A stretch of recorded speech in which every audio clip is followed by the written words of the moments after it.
톰리는 비트마인이 ETF보다 나은 5가지 이유를 설명합니다.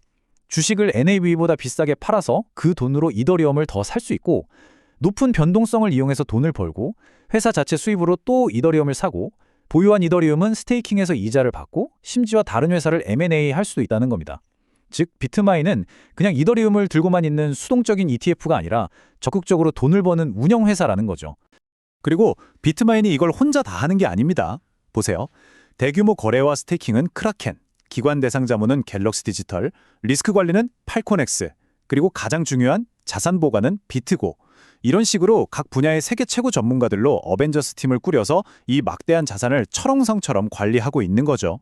여러분 혹시 이런 상상 해보셨나요? 매년 적자만 내던 정말 보잘것없던 회사가 있었는데 어느 날 갑자기 월가의 전설들이 나타나서 단 18일 만에 기업 가치 3조 원이 넘는 거물로 만들어버린 겁니다. 이게 무슨 영화 같은 이야기냐고요? 아닙니다. 이건 실제로 일어난 일입니다. 오늘 이 마법 같은 이야기의 비밀을 낱낱이 파헤쳐 보겠습니다. 자, 이 모든 이야기의 주인공, 바로 비트마인입니다. 원래 이름은 샌디 스프링스 홀딩스였어요. 하는 일은 그냥 평범한 비트코인 채굴, 장비 팔고 호스팅해주고 그런 회사였죠. 실적을 한번 보세요. 2024년에 매출이 331만 달러인데 손실이 329만 달러. 네, 그냥 돈 버는 족족 다 까먹는 그저 그런 소규모 기업이었습니다. 이때까지만 해도 아무도 이 회사를 주목하지 않았죠.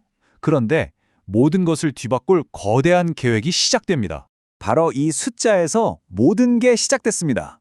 비트마인이 갑자기 프라이빗 플레이스먼트, 그러니까 사모 발행으로 자금을 조달하겠다고 발표하는데요.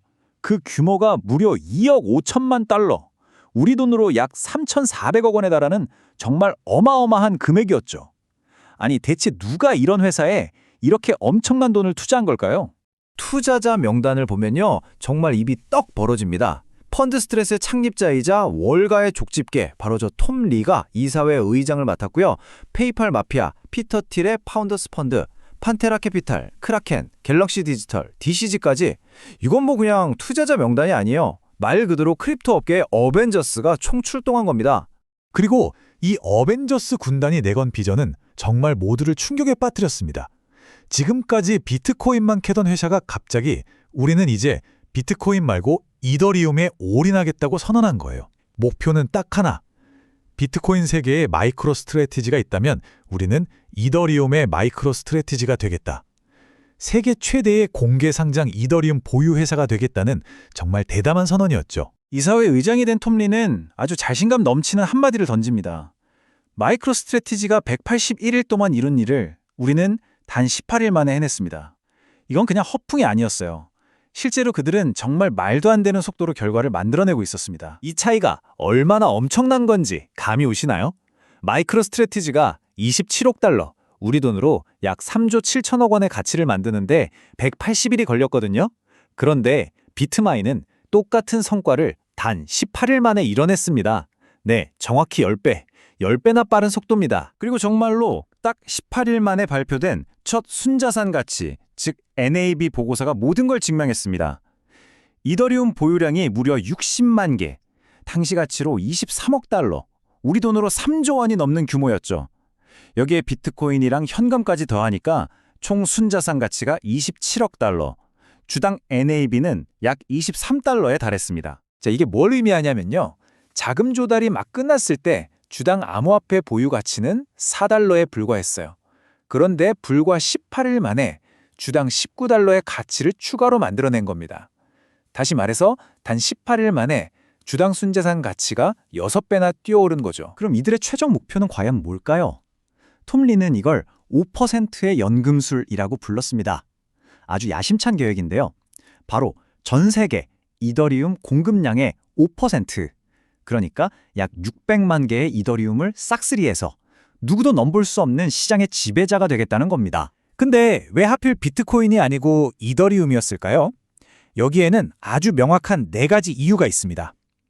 첫째, 지금이 바로 모든 실물 자산이 토큰화되는 1971년의 순간이고 이더리움이 그 중심 플랫폼이라는 것. 둘째, 앞으로 4조 달러 규모로 커질 스테이블 코인 시장의 핵심 인프라라는 점.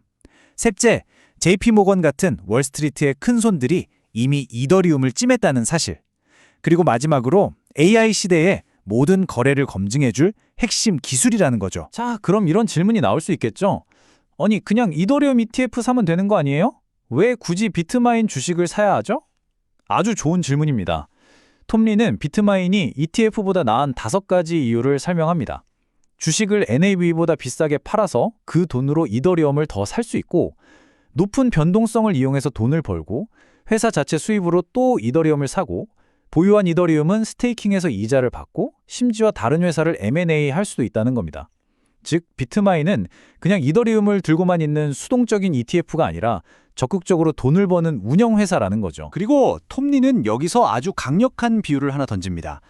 옛날에 석유 공룡 엑스모빌은요, 회사가 얼마를 버느냐가 아니라 땅속에 석유를 얼마나 가지고 있느냐, 즉 매장량으로 기업 가치를 평가받았거든요. 그는 이렇게 묻습니다.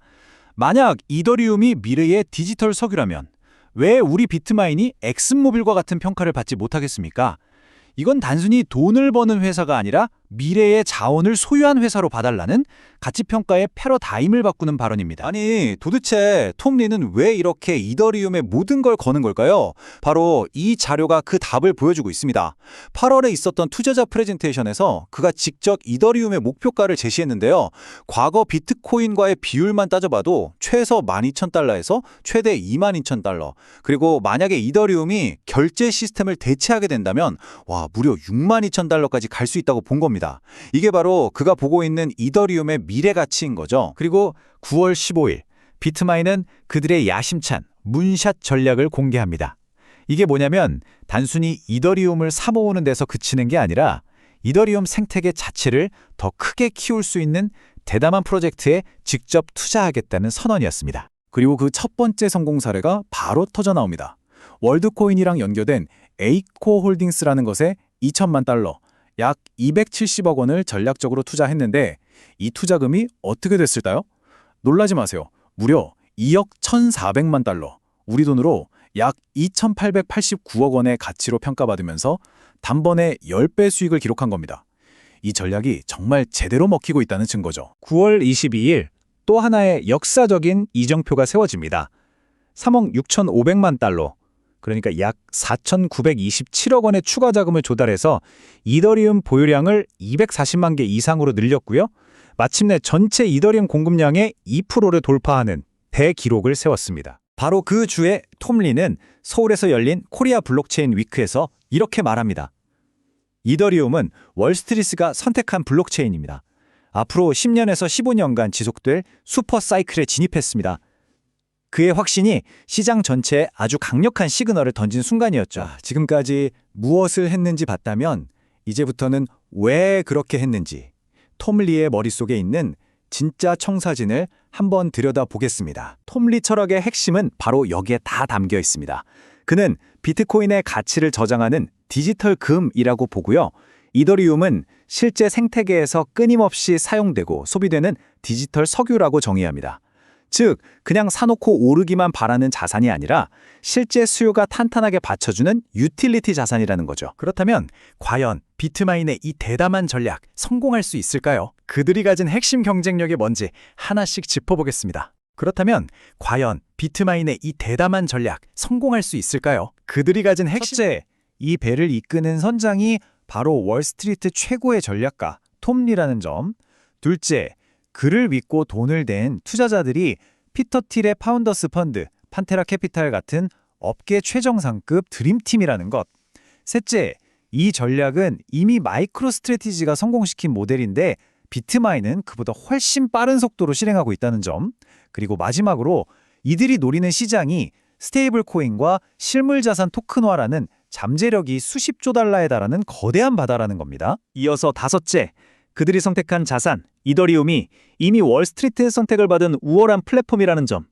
여섯째, 말로만 떠드는 게 아니라 불과 2달 반 만에 보유량을 4배 이상 늘리면서 실력으로 증명했다는 것.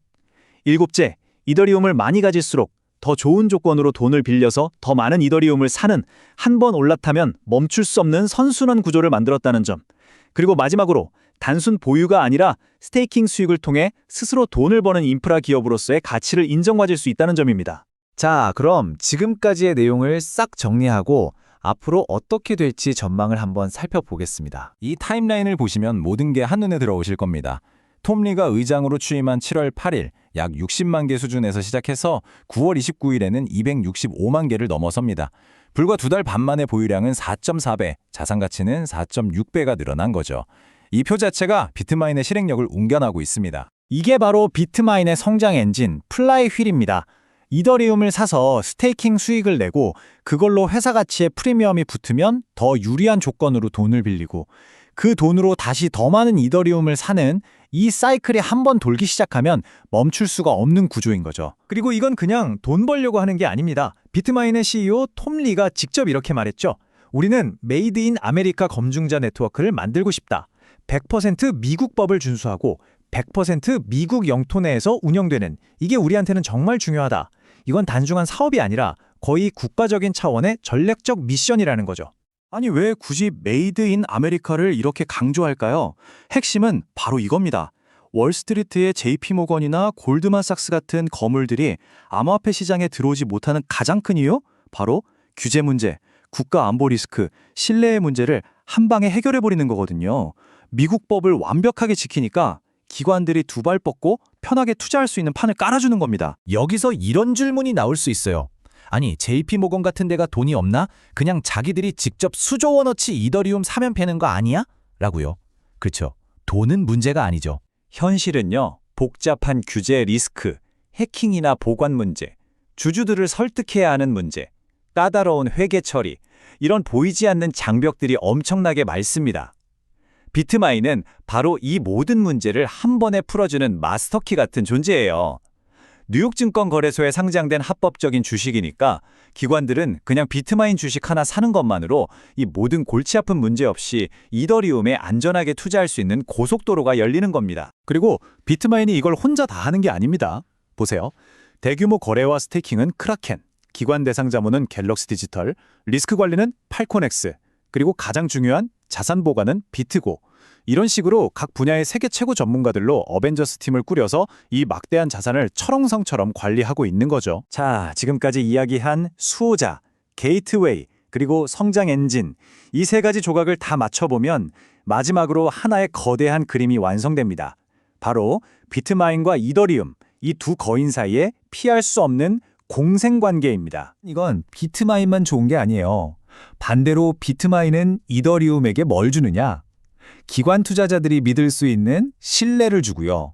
시장이 흔들리지 않게 꽉 잡아주는 안정성을 줍니다. 또 문샷 전략으로 생태계에 성장 자금을 대주고 결정적으로 월스트리트로 통하는 유일한 다리를 놔주는 거죠. 결국 톰리의 이 말 한마디로 모든 게 정리됩니다. 이더리움이 성공하면 비트마인이 성공한다.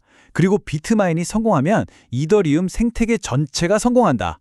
이건 누가 이기면 누가 지는 제로섬 게임이 아니라 모두가 함께 이기는 포지티브섬 게임이라는 겁니다. 결론을 말씀드리겠습니다. 비트마인은 그냥 디지털 자산을 많이 가진 회사가 아닙니다. 미래의 탈중앙 금융시대를 떠받치는 핵심적인 인프라 그 자체입니다. 그리고 이 거대한 판은 이제 막 시작됐을 뿐입니다. 여러분은 이 역사의 흐름을 제대로 지켜보고 계십니까? 쪽집기 톰리의 인사이트를 실시간으로 받으시고 싶으시면 구독 잊지 마세요. 다음 영상에서 찾아뵙겠습니다.